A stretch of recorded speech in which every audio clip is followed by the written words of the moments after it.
Hello, you're very welcome along to another episode of the Tackling Sport podcast, and it's Daniel here, joined alongside me as always by my brother Sean. How's it going? Not too bad, Sean. We've had a week off from each other. I was down in the Hinge myself. You've been kind of busy enough with cricket and a lot of stuff going on, but yeah, how you been? Have you been catching up with much of the sport? Or? Yeah, I suppose you kind of needed a break after the Dublin loss to Mayo. Kind of took a little bit out of me, but it's this time of the year where there's always something on TV for sport, and whether it's golf. I know we've a bit of interest coming up as well in the next month with having Leona Maguire in the Solheim Cup, and I presume we'll have Rory and Shane in the Ryder Cup, and obviously Paul captain. So there's a lot to look forward to in the golfing world, the GA season, obviously coming into the finals in the men's and women's, and then the Premier League has started. So it's always a busy time of year this for sport. And would you plan your weekend around sport now? Or if you're busy, is it just a case of catching stuff? Like obviously the Arsenal game, you'll probably go out of your way to watch them. Yeah, I don't, not now. I don't plan my weekends around it. I planned my weekend, my last Sunday around getting back to watch the Arsenal, and that didn't end too well. So I'm not sure what I'll be doing Saturday morning when Man City come to town. But yeah, it's one of them where you just try and catch as much. So there's always something clashing. You always find that now. There might be a good Premier League game on at the same time as a good All Ireland semi-final or final, whatever it may be. So I do normally tend to watch the golf though on a Sunday evening or Monday as it was this week. I actually didn't get to watch it this Monday, but I do love the FedEx Cup because I do think it's as volatile as you'll ever find professional sport, and the amount of money at stake. I know it necessarily the money doesn't mean as much to those players because of how much they earn on a regular basis, but I do find the jeopardy in it is pretty class. Watching players, miss a shot, and they miss a chance at an extra FedEx Cup event, which is just extra money in the bank, which happened to Seamus Power, finishing 71st in the FedEx Cup, which is an unbelievable year for him. But that miss put on 18 might have just been a different story for him. So it's the golf at this time of year is really exciting. See, I'd be the opposite with I know you're probably the new fan that golf wants, but I've very little interest in the FedEx Cup. Now I'd watch like you the playoffs on the Sunday, but I don't know. Did you see the prize money's increasing again from 15 million to I think it's 18 or very close to 20 million for the winner? I just think it's like far too much money. And me personally, I just only really get into it with the majors, but not to get too far down that rabbit hole. But it was good to see Tony Finau win, obviously a win for the good guys, as Shane Lowry put. For the good guys. Yeah. And it's not good for Europe in the Ryder Cup because obviously he was one of America's key players in Paris. Beating Tommy Fleetwood in the singles on Sunday. So he's a big player for them at Whistling Straits, and the American players are just starting to come into a bit of form as well. And a few of those European players, I think Paul Harrington will be just worried about their form slightly. Obviously, Tommy Fleetwood and Molinari, the two trump cards in Paris, haven't been playing well at all. Tommy Fleetwood rather has lost his PGA Tour card, which is a big worry for him. Rory hasn't had the end of the season maybe that he'd want to. Garcia hadn't, so it'd be interesting to see who picks it. Yeah, we're going to move on from the golf. They're not going to get too down that rabbit hole. Harry Kane, speaking of one of the good guys, I did. Do you see that comment in there, Sean? Yeah, from Ben Foster, the cycling GGK. I don't know if that's the real account or not, but yeah, for Harry Kane, I did kind of tweet out saying it's like a victory for one of the good guys, and I guess I'd rather see Harry Kane, even as an Arsenal fan, play for Spurs than City, because like if they get Grealish, they could get Ronaldo, or they could get Kane. The greatest transfer, I'd love to see him with this Villa team. And I think football in general needs to have more spread out talent the way it was a few years ago. And it just seems to be going in a direction where these super clubs, like Pep Guardiola, will eventually win a Champions League with Manchester City because he'll keep buying the best players available until they go out and win one. To me, that's a bit depressing. And that's before you even get into the ownership of Manchester City, the ownership of Paris Saint-Germain. What's your take on maybe the Harry Kane transfer specifically? And then we'll move on into a broader term in terms of Ronaldo and Mbappe there in the background.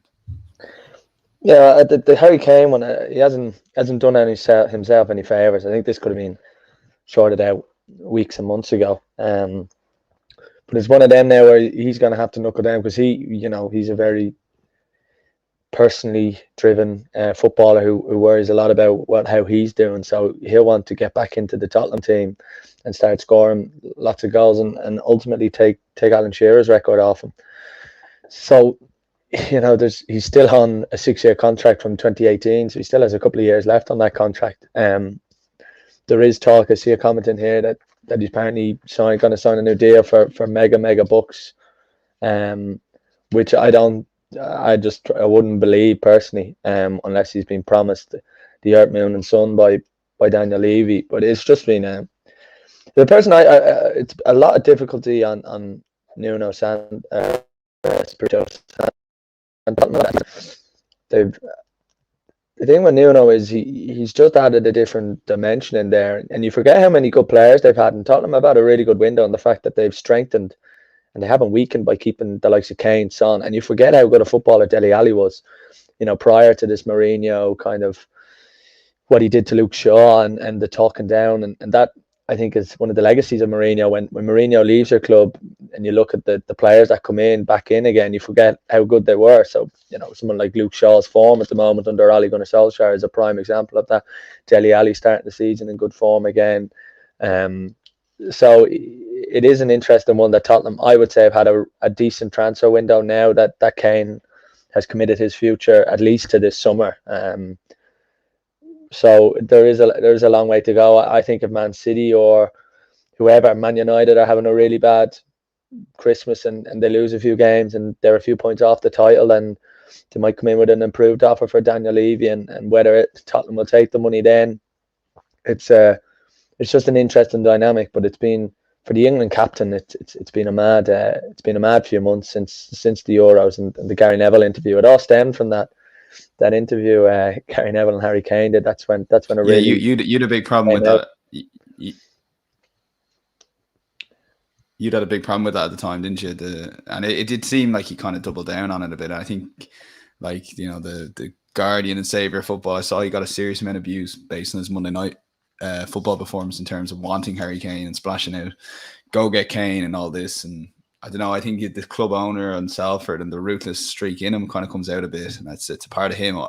It's part of his personality I don't really like, to be honest with you. And I guess looking back on that overlap video doesn't really age well, to be fair, the way he basically, like, the timing of it, I think it was before the last game of the season, before the Euros. Harry Kane said he'd go for 100 million. He thinks that's its value, stuff like that. It was just a bit weird, wasn't it? But at least it's kind of gone in a way which is why I kind of tweeted out one of the good guys, because I do think that, again, I'd rather see him at Tottenham than City, Yeah, when you see, like, I know it's all rumour, but you see the stuff of Minio Ranole with Haaland and all the demands that were potentially going to be put on Chelsea, and you see the money that Grealish has gone for, you see the money that clubs are spending around the world, that there's no end to it. And I think it's always fair or people like Harry Kane for not winning things at Tottenham, but at the end of the day, he's been at the club a long time. He's come through their youth system there, and you do want him to stay rather than go to a Man City and go for 150 million and be on mega bucks and almost play for a club that in 15 years time you don't know where they're standing in the world of football will be. I do always think that when unless you go to one of the top clubs in England with a real legacy behind it, if you go to a Man City or you go to PSG, I mean, no one knows where PSG is standing in the world in 10 years time. It could completely be gone because of their ownership at the moment and their reputation in their own country, governance wise. So I do always think, like, if I know money is a massive talker, but someone like Gini Wijnaldum, now obviously with the mess Barcelona are in, it's a completely fair decision, but being offered the chance to go to play for Barcelona, probably one of the biggest clubs in the world, or go to PSG, for him to immediately turn down the chance of playing for a Barcelona legend at the new camp, or go to the PSG for an extra bit of money. Now, having looked at what's happening in Barcelona, that's a pretty fair decision, but I do think playing for a club like PSG or a Man City, you just don't know where they'll be in 10 years, because they haven't got that history behind them, or necessarily they haven't got as big a fan base as some of the other clubs in Europe, and certainly the big clubs, the kind of the guardians of the top of European football, and they have been since last 20-30 years.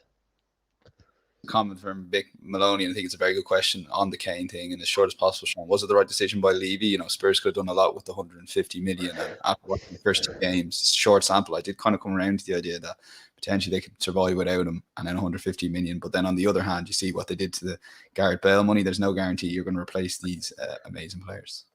Yeah, Spurs, I don't necessarily think they've always been bang on with their recruitment when they haven't spent a huge amount of money necessarily. I think Dembele is their most expensive player by a good bit. I think he was 60 million. He hasn't quite worked out like Sanchez, but I think Tottenham have done well in the past where they bought players like Trippier and Davies and players from in and around small fees and improved them and maybe even sold them on for bigger money.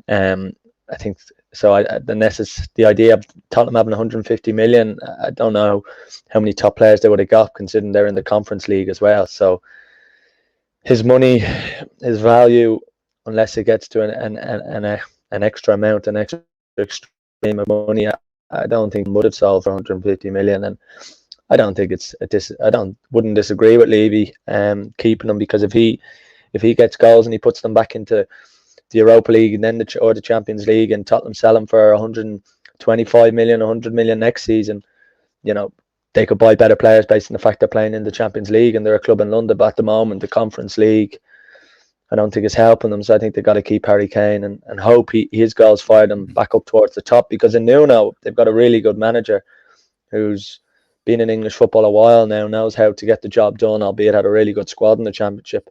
But it'd be interesting to see how he goes this season. And in human zone, they've got one of the best players in the league, never mind Kane. And Dele Alli can get back up to that level, then Tottenham can really challenge for European places.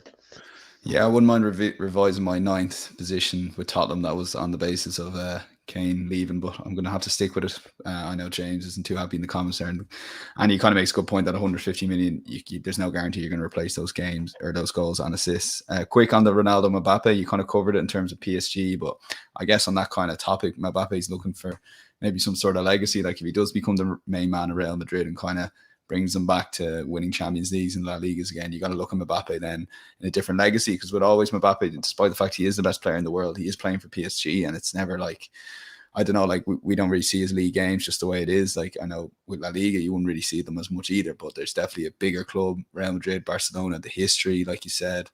And I think that's really at the core issue here, whether Mbappe wants to lead a Real Madrid side back, or does he want to play with Messi and Neymar and I don't know, maybe Ronaldo. It's a bit mad stuff altogether. Yeah, but there has been a lot of rumors, and it's been tipped around for a while that Mbappe is a tricky customer to handle, and that the end of the season with the PSG not winning the league, don't forget, not winning the Champions League, losing to City. There was a lot of talks that he was unhappy in Real Madrid. I think a lot of the talks were quite discreetly, but it was very big rumours at one stage. And obviously the bid's gone in. I think PSG hold all the aces because they don't necessarily need the money, because the FFP rules influenced by FIFA and UEFA aren't coming down harsh enough on them. So there's no need to sell. If maybe there was a world where, I'm not saying a salary cap like they have in La Liga, but something from FIFA, a bit more stringent rules, then maybe we would see this to and fro with Mbappe. I think if you're him, you just want to be the top dog at whatever club you are, and that's always what Ronaldo and Messi were. They played with great players, Neymar, Suarez. That's I think why Neymar moved from Barca. He was all ultimately in Messi's shadows and necessarily didn't quite get what he wanted. I don't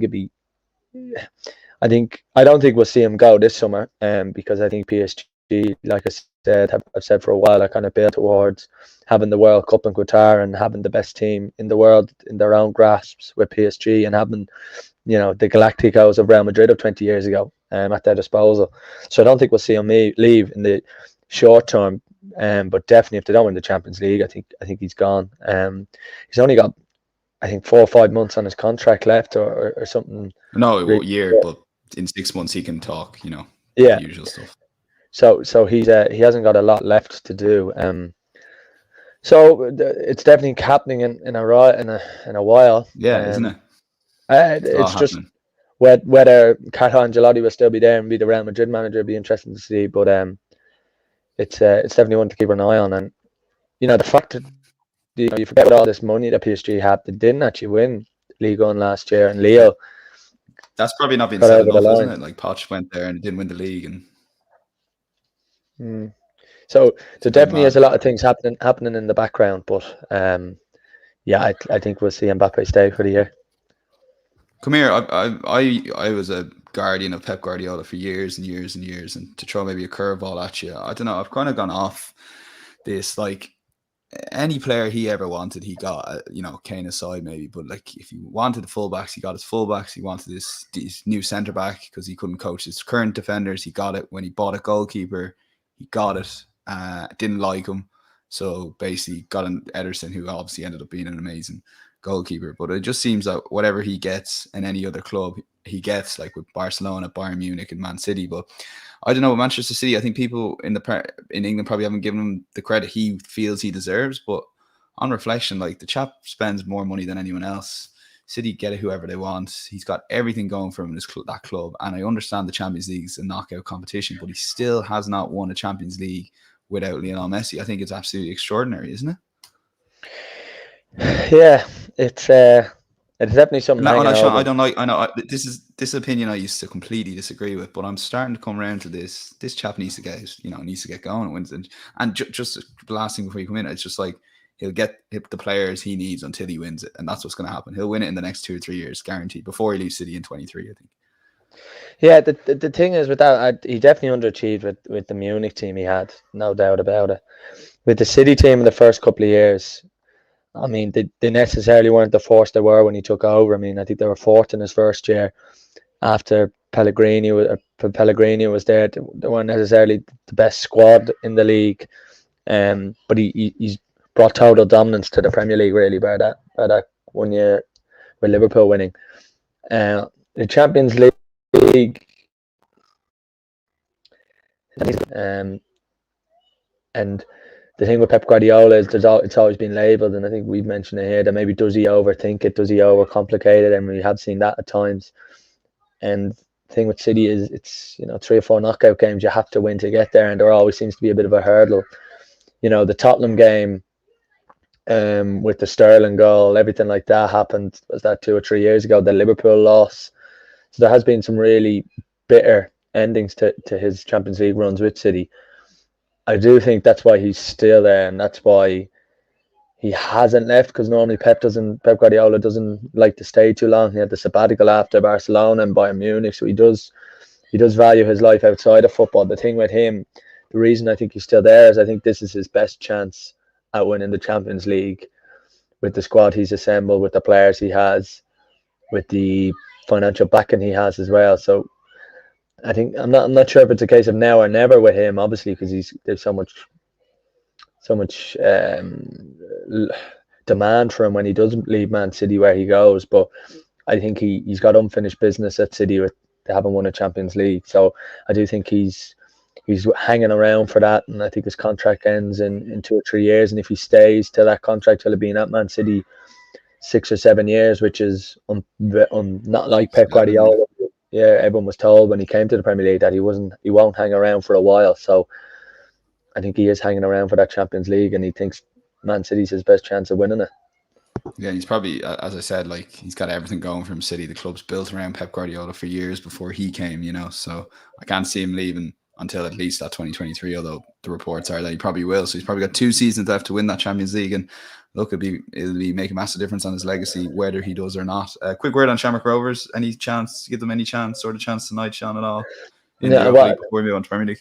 Yeah, I don't know if they were unlucky a lot last week, but you can't concede a goal like that after scoring and kind of getting back into the game. Yeah, it's a long way back for them. But it is very difficult for the League of Ireland sides when there's games going around all around them in the league. I do feel like at times you're playing catch up, and it has hurt teams in the past.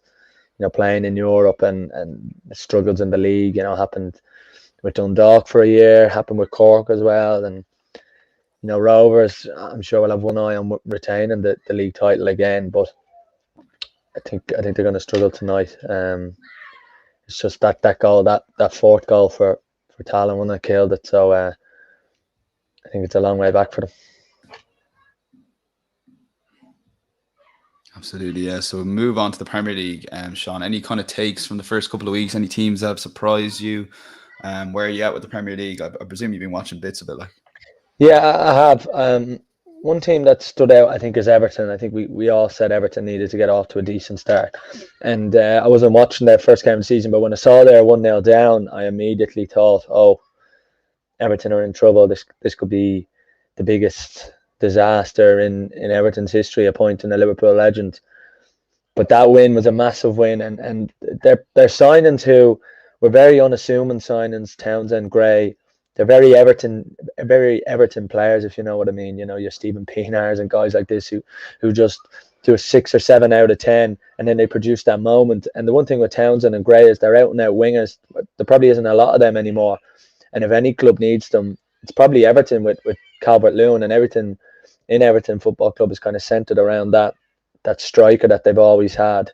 And in Calvert-Lewin, they probably have one of the best they've had in a long, long time. So they need service to him. And I've kind of been quietly impressed with Everton. I don't think a draw at Leeds is a bad result, considering the full house at Leeds, and the first time crowd being full house has been back at Leeds for a while. So yeah, they're a positive, I think, for me with the league so far.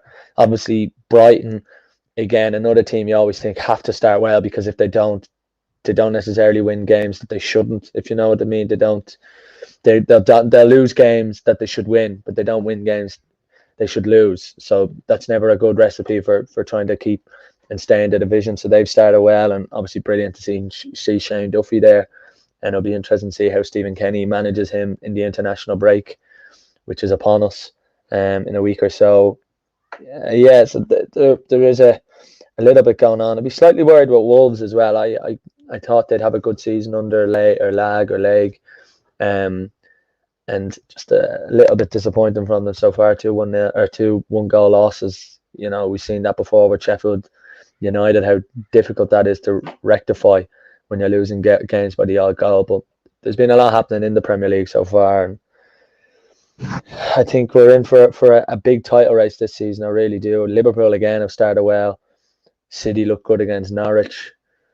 I think we are in, but I think it always says it like this, but doesn't necessarily always plan out. I think if Man City get to February and they have a few injuries and the Champions League comes around, I'm sure they'll be prioritising the Champions League over winning the league again. Whereas Liverpool, I think, it would be all about winning the league. They've won their 6 European Cups.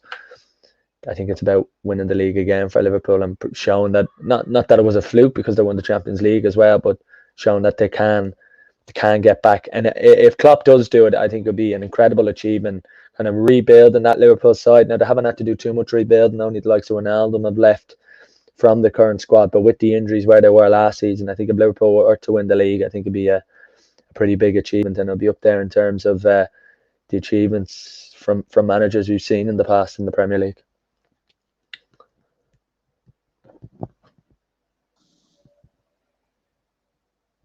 Sorry, Dan. What about Arsenal? Yeah.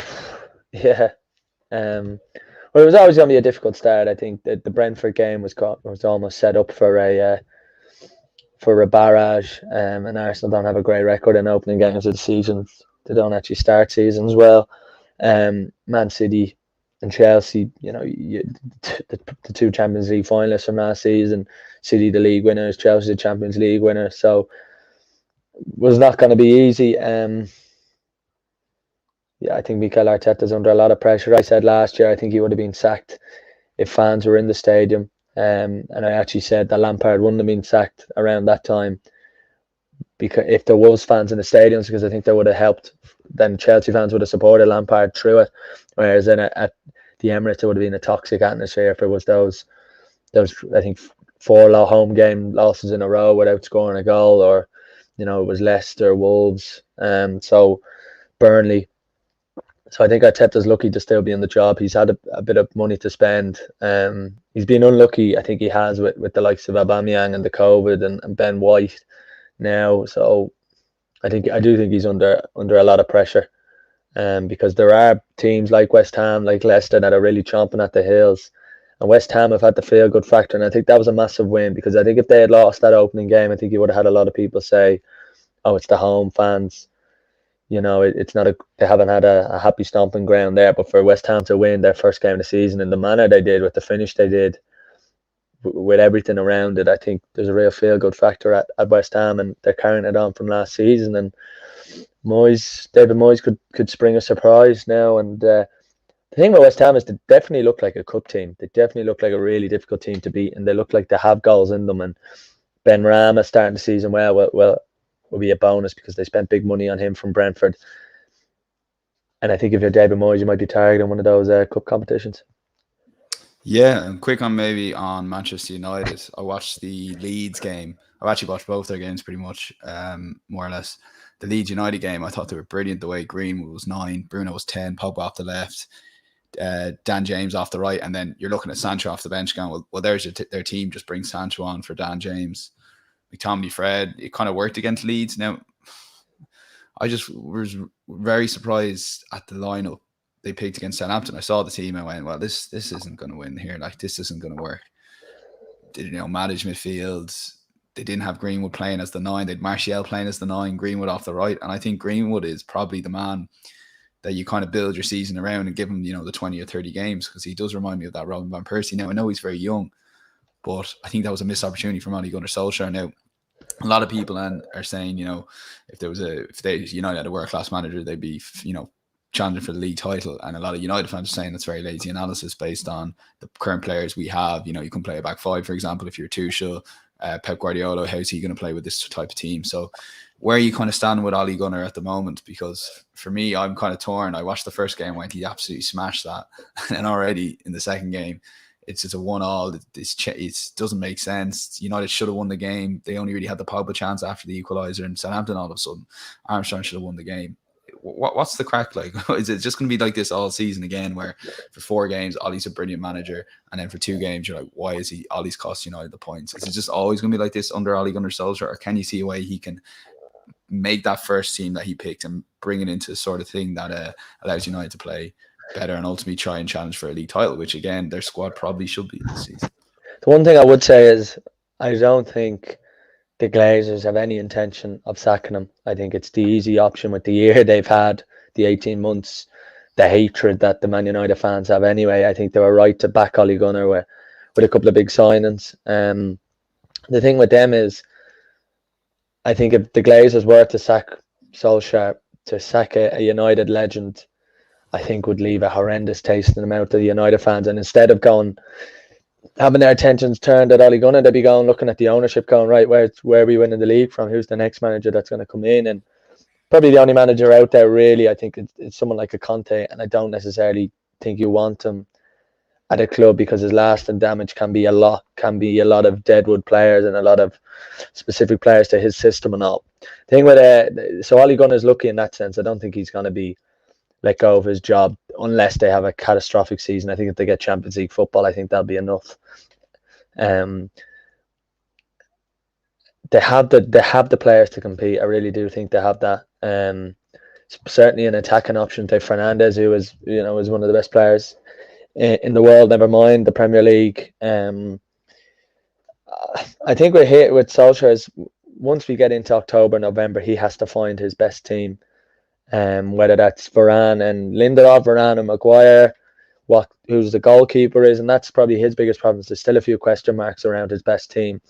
Who's Sancho going to start? Is Rashford going to start? Is Pogba going to start? Is McTominay, Fred going to start? Fernandes is obviously going to start in there, but what position does he play? Does he play further forward? Who's going to be the United number 9? So there's a long way to go for Solskjaer to find his best team. Where his rivals, I think. And Tuchel knows his best side. He knows his best system. Certainly with the introduction of Lukaku, I don't think that team they played against Arsenal is too far away from where Tuchel's strongest 11 is. In Manchester City with Pep, I think he has a very clear indication of where his best team is. Just it'd be interesting to see. There's a few moving parts, and Klopp certainly knows his best team. But the one thing that would concern me with Solskjaer is he doesn't necessarily know his best side. And when you come, and I think they have a couple of games where they play Liverpool or City, or Liverpool or City or Tottenham. There's a couple of really difficult games in there, in and around Champions League fixtures. You got to know your best 11. And at the moment, with Varane coming a bit late in the summer, and obviously with the Euros and everything happening there, it has been a bit delayed. Sancho as well, Rashford not being fit enough, although he is back doing a little bit of training. He doesn't know his best 11 yet, and that is a worry. And the one area that I think they needed more than anywhere was central midfield, and they haven't been able to sort that out. And I think that is a little bit of a worry. That McTominay and Fred just aren't quite at the races to certainly win games. Now, it'd be interesting. I don't think he fancies any of them to play in there on their own and maybe play Pogba alongside him, because we all know Pogba can be a little bit shy with his defensive responsibilities. So he still is lacking that one central defensive midfielder, and there is options out there. You know, someone like an Ndidi or a Declan Rice. Now I know West Ham are reluctant to sell him, or obviously Calvin Phillips probably wouldn't go to United with his Leeds background, but there is an option out there for a midfielder somewhere, and they haven't been able to find it, or maybe they're waiting another year or so. But that is certainly an area that they need to address, and the starting 11 issue is a worry for me with Ollie this year. And what Sean Tracy's there saying on Twitter, hoping Varane enables Ollie to trust his back four and play that one centre defensive midfielder rather than McFred, as they call that. She's always laugh. Sorry, excuse my laughter when they say McFred. There's a few other names for that duo, but it might be the personnel there. Like, aside from Pogba, can anyone else play that midfield alongside McTominay? Or because Pogba played centre mid for France as well, you know, alongside Kante. You know, it's not that he's always been off the left for France. But I think you answered your question there by saying Kante. You know, I think that's the worry with I don't think you trust McTominay or Fred to play on their own in there. And at times they have played Fred and on his own, and he's the one they probably do trust a little bit more, certainly last year. And he just hasn't quite got it done. Maybe that is a case. He might trust their back four a little bit more, but I don't think he will, because he loves Luke Shaw bombing forward, and Luke Shaw's unbelievable at it. But that does leave a lot of space in the left channel where Maguire is at his weakness, or at his most weak. Sorry, he really struggles with that. I think there's a couple of times in the Euros where I know there was one where Havertz got the ball and he just could not get near him. He had to back away a lot, and that is a massive worry if they do get overrun. Possession against Southampton for the Armstrong chance, which we would be talking about big time had that gone in. You know, I always kind of think it, and that's nothing to do with Maguire saving it. It was a save and poor finish, but say that had happened 2-1. What's the narrative around Maguire now? Probably what you're saying, but a lot more mainstream, I guess, based on that mistake. Well, you did get away with it. Yeah, and Maguire did have a good Euros, but it was settled, and it was quite a rigid system again, with two holding midfielders in Rice and Phillips. And Rice was a very, very laid back central midfielder in that regard. He didn't get past the halfway line, or didn't really get into the attacking third at all. So I think when you do play with Maguire, there is an element of you need one in there, and I definitely think that they're just a midfielder shy in that regard, because they've all the other pieces of the puzzle. It's just about getting them in. Maybe there's question marks around the goalkeeper. I still think you could get another year out of De Gea. He will have his moments in the season where he's, unbelievable, and a few moments where he's below par. But I think midfield is the big issue, and they haven't addressed it. And that is, if I was a United fan, it'd be my big worry.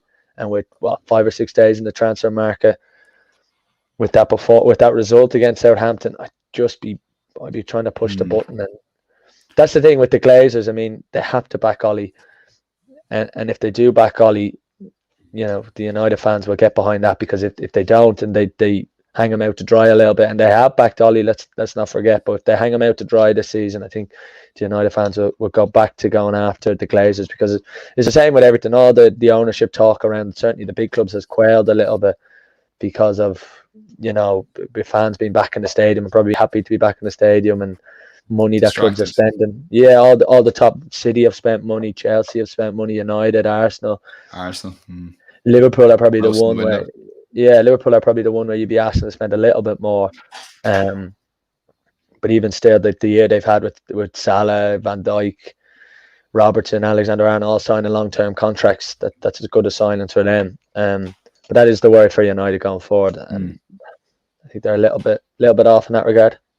Yeah, in fairness, all United fans are talking about that centre mid. I think it's fairly well known, so we'll be very, very interested next few days in the window. And you mentioned Liverpool there. I really kind of like Liverpool this year for the league, or really to challenge Manchester City as that number 2. But be interesting how things go. Final word then, maybe on the gas, Sean. Kerry Tyrone. Look, I'm delighted it's going ahead. A couple of weeks ago, I thought it was definitely the fair thing to do now. A lot of quotes coming from the Tyrone management in terms of vaccinations and lack of vaccinations are kind of implying to their players to hold off on the vaccines because of the effects of the vaccine before big championship games, stuff like that. So it hasn't kind of gone down well. But in terms of the game itself, I guess, like me personally, I can't see a way Tyrone beat Kerry. I just think Kerry are too good. I know circumstances have gone Tyrone's way in terms of, the 5-week break for Kerry, and Tyrone have kind of, I know they've had the COVID cases, but there seems to be a kind of narrative there. They're getting backed a lot in the bookies and stuff like that. So it's not just like, pub talk and stuff. There really is a kind of feeling that Tyrone can really beat Kerry and the matchups go well. But me personally, I think Kerry are far too good for Tyrone, and I think they'll definitely start favourites against Mayo, and I'd expect them probably to win. I don't know, do you kind of buy into that narrative at all against Tyrone very briefly in terms of can they challenge Kerry in there on Saturday 3:30? Yeah, I think everything that's happened, there was a quote, I think it was Colin Parkinson put up, but David Moran said that 2 weeks is ideal preparation for a game. I think it'd be close to 5 weeks since Kerry, have last played a game, and they haven't necessarily played a huge amount of football this year either. So it's not like you can get back and say, we've been playing the league and we've had the Munster Championship and we've, the Super 8s. There hasn't been an awful lot of football for Kerry. So I presume there's been a lot of challenge games and internal games, and that's grand and all, but you do need a way of kind of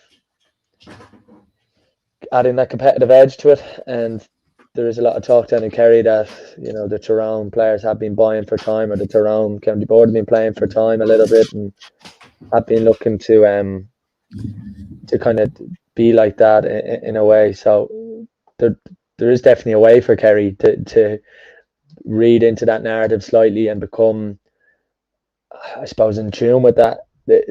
One thing with Kerry is, the conditions I think will help them. It's bound to be a really good day weather-wise here in Dublin. If it was to be a little bit like the weather was for Dublin Mayo, I do think it'd be giving Tyrone more of a chance. I think if it's more of anyway near a big, large portion of the game being played, football-wise, I think Kerry will just out-football Tyrone. I think they're well able to that. They'll outscore Tyrone more. I think they can do that now more than any other team in the country. They can do it better than Dublin. They can do it better than Mayo. They just outscore teams. They rack up scores for fun, especially in the league when Peter Keane was giving it the old, it's a couple of goals here or there, and I think it was Galway could be back in the game. If any of those Kerry forwards have their scoring boots on, it could really be a rout. And even someone like Paul Gainey, who can always chip in with a couple of big scores, or any of the Cliffords or Shawnee O'Shea, I just don't think Tyrone have the scoring power. Now, if they can get their matchups right and they can put a few stumbling blocks in the way of Kerry, then I think they'll have more of a chance. But if it's played anywhere near like a conventional game of football, I think Kerry will outscore them. But the start's big for Tyrone. I mean, Tyrone need to get off to a good start and be in the game and try and be able to control the game a little bit. Whereas if Kerry control the game and they're kind of gun-ho and they attack Kerry, I think, or if they attack Tyrone, I think Kerry will run away with it in the end. And there'll be an element of Kerry hoping that they get a good game and they stand themselves in good stead for a couple of weeks' time for the final. But for Tyrone, you probably don't understand how big an issue COVID has been for them and how difficult, because I can't imagine they'll be playing a whole heap of challenge games. Certainly, a lot of the squad, the bulk of the squad who have it. So there's an element of the unknown with Tyrone coming down the M1 and playing Kerry in Dublin. I mean, they are far and away Kerry's bogey team. Kerry have had a couple of big slip-ups against them. There's always been that rivalry to it. So you can't write off Tyrone. But in a normal sense, if a game of football breaks out from all the sort of the talk and the needle, I think Kerry will walk away with it. But if it's a dog scrap, I mean, Kerry are going to have to work for every ball, and Tyrone won't make it easy. That's what they're good at. And they have under Lowen and Dewar, they have a little bit more of an attacking element to them. They have that little bit more creativity, and they probably aren't stuck in their old ways of Mickey Hart slightly. But I think Kerry will outscore Tyrone, and they'll have one eye, I think, on an All-Ireland final, because the path is clearly opened up for them now. Dublin have lost. I think it will have made their focus a little bit more sharper over the last 3 or 4 weeks with no games, or 5 weeks, that the Dubs have lost now in the last week or two, and we'll have to sharpen up that a little bit more, because anyone can get caught on the day. But it should be an interesting game. I think the first 10-15 minutes will tell us a lot. Yeah, I'm looking forward to it, and more than that, it's just Mayo Tyrone or Mayo Kerry. Really looking forward to that All-Ireland final. But we'll review that all back on Monday with a regular slot. But all I have to say is thanks a million, Sean, for joining us at Attacking Sports social media. Do get us on all the social media platforms, and do give us a follow on your favorite podcast platform. We'd really appreciate it, or subscribe to our YouTube channel. And all I have to say is goodbye from Sean. Goodbye. It's goodbye from myself. We'll have a great weekend. It's good to be back. We'll chat to you.